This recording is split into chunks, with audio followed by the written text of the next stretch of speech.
Traveling solo across the country living out of your car is amazing. There are so many awesome sights you get to see, and a lot of times that's the only part that's shared on social media. But there's a whole other side to it that's much more of a struggle.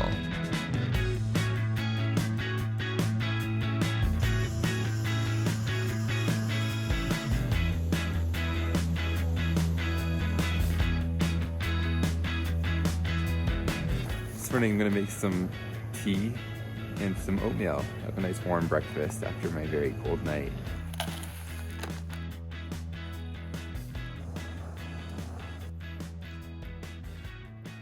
One of the hardest things about sleeping in my car is trying to get out of my car. It's a very tight fit. I can either open the door, but my shoes are in the front right now, so I need to climb up to the front and get my shoes on, but it requires some flexibility and some tight maneuvering.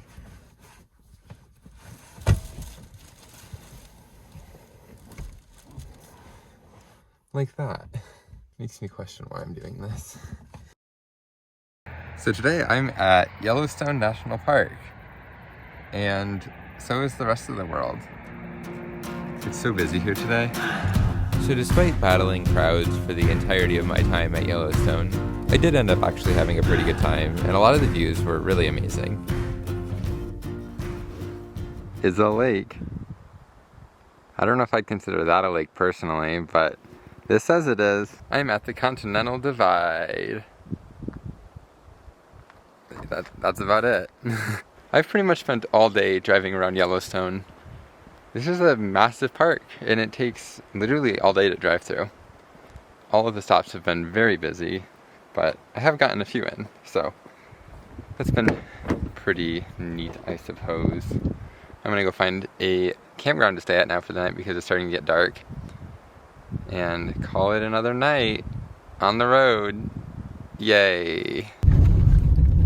So down this road, where there was clearly a wildfire not too long ago, it looks like, they have a bunch of free little campsites like this.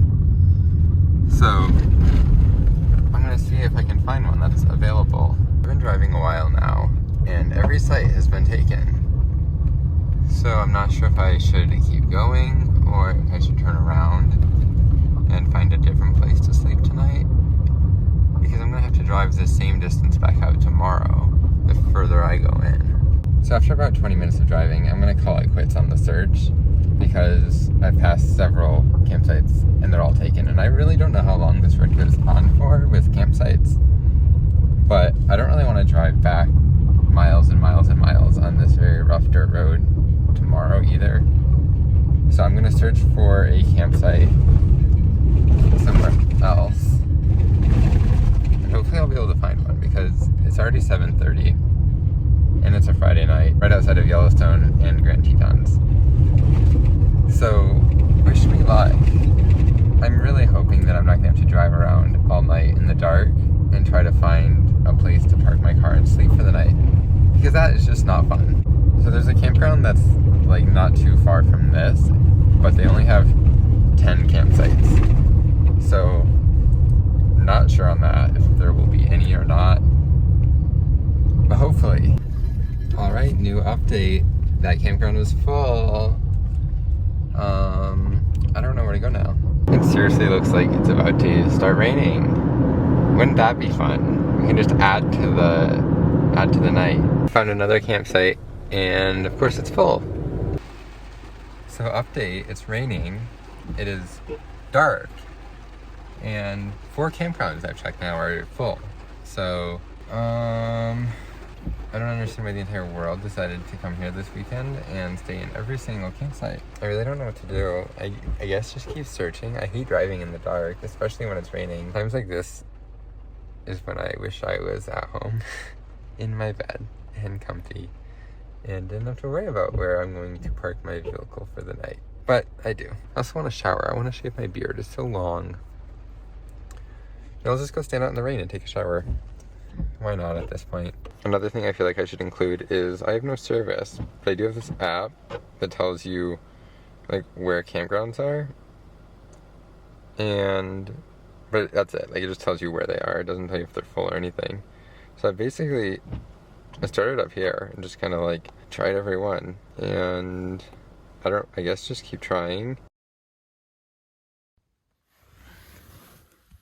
So it's morning now, and last night I kept driving, could not find a campsite, so I pulled into this lodge parking lot. Very expensive, fancy lodge. There was cell phone service here, so I was like, why don't I just stop here for the night? So I put all my window covers in and I just slept here. And no one told me to leave. So it is now morning time.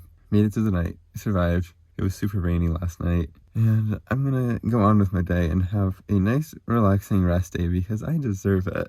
I need to do laundry. I need to take a shower. And just gonna relax at the Tetons. After my long night of campsite searching, I used the next day to get my life together a little bit.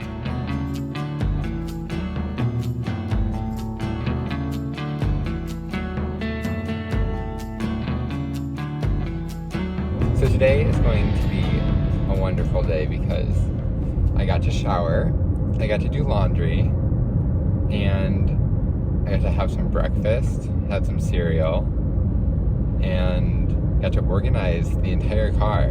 Like, it is so organized back there right now. It's so nice. And just really got to get my life together, which I really needed, especially after last night. So right now I'm in Grand Teton still, and I am just driving around, gonna go look at some sights to see, take some pictures, and probably have some lunch. Right now I'm just driving. I got my pomegranate seltzer from Target. Not the biggest fan, but it's okay. So I just don't like dragon fruit. I think that's it. And I want to like dragon fruit because it's so exciting and so pretty. And it's got such a cool name. But I really just don't like it. But I bought a 6-pack of these, or an 8-pack, so I will drink them. I used to hate seltzers, but now I don't mind them. I think they're really good. So when I was doing laundry, they had this thing on the wall that was like, best photo sites in the park. And I went on Google Maps and started every one, and now I'm just doing a little circular trip to check them out. And I'm at the first one, so let's go see. All right, spot number 1 reveal. Are you ready? Wow. That is gorgeous. So right now I'm driving, trying to find a campsite for tonight. And today I'm doing it at 1:49 p.m. instead of dark nighttime. So I'm in a different area now, and there's supposed to be tons of sites out here, and there are, but they are already all taken, of course. So I've been driving down this road now for probably 15 minutes, and hopefully there will be one that is available. There's actually a map, like on this one though, that shows a bunch of sites. Oh, this road is in terrible condition. So I actually know that there are sites down here. And it's also not nighttime, so I can't complain too much about that. Update, I found a spot with an awesome view too. So now that I've made it to my campsite, I'm going to make some lunch. I'm gonna have some homemade burritos with some fiesta sides and some tortillas. They won't be too fancy, but that's all I got, so. I apologize in advance for everyone watching this. It looks like I'm putting mac and cheese on the tortilla, which honestly might be better than what this is gonna be. Oh, it just looks so bad. This is definitely not a Chipotle burrito, I can tell you that. I guess we'll call that good. This is not gonna be. It's not good. It's not good at all. It's actually bad. I regret making this. So the burrito was not a success. Would not do this again. Despite the hours spent searching for campsites, battling crowds, or cooking bad food, it truly is worth it, especially when you find places like this, where you can just hang out and enjoy the view.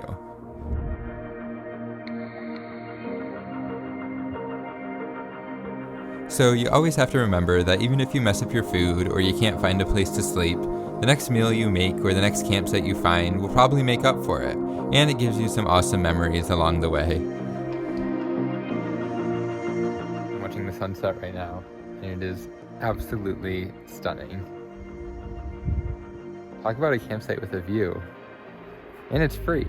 Like, that's just crazy that this is a free campsite. Wow. So I bought this bag of chips back when I was in a much lower elevation, and now I'm in a much higher elevation. They're so filled with air.